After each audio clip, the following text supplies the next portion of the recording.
Bună, Antonia, pot să te întreb ceva? Desigur.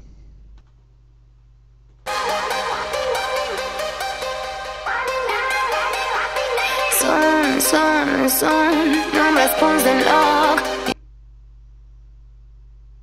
Oh, ai pretenții.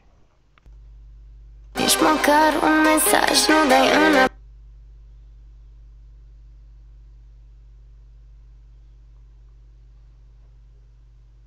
Serios? Și asta ce e? Semnul întrebării, semnul întrebării, semnul întrebării. Și tot încerc să fac cumva.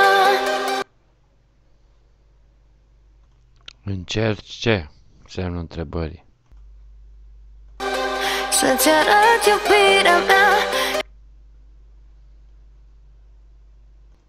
Gata.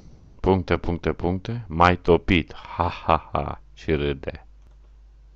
Spui că luni, poate marți, nu te înțeleg.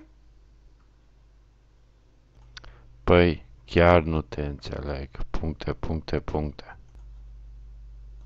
Îmi spui sec doar că vii să țin în secret. În visele tale, sigur. Știu că ai pe cineva. Cum să-ți explic? Dar Bravo. Știe toată țara. Ai fumat ceva? Semnul întrebării. N-ai ce să-mi explici. Puncte, puncte, puncte. eu te aștept de seară. Să te sărut, sper să nu doară. Poate vine bărbatul meu și să vezi ce o să te doară. Ai, ai, ai. Să-ți fac cafea să nu adormi. În brațe să te strângă.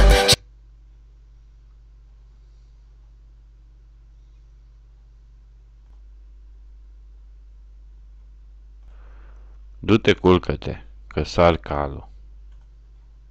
Și să fumăm țigară.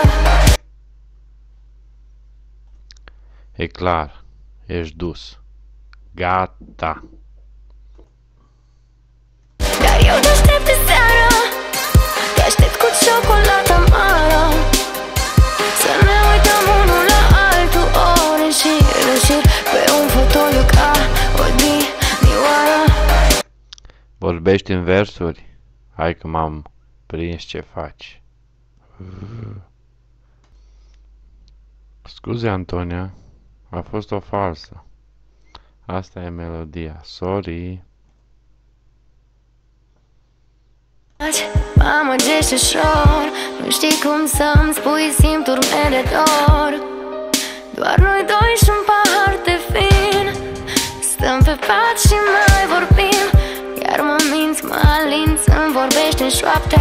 Strâng din dinți când îmi spui că rămâi la noapte.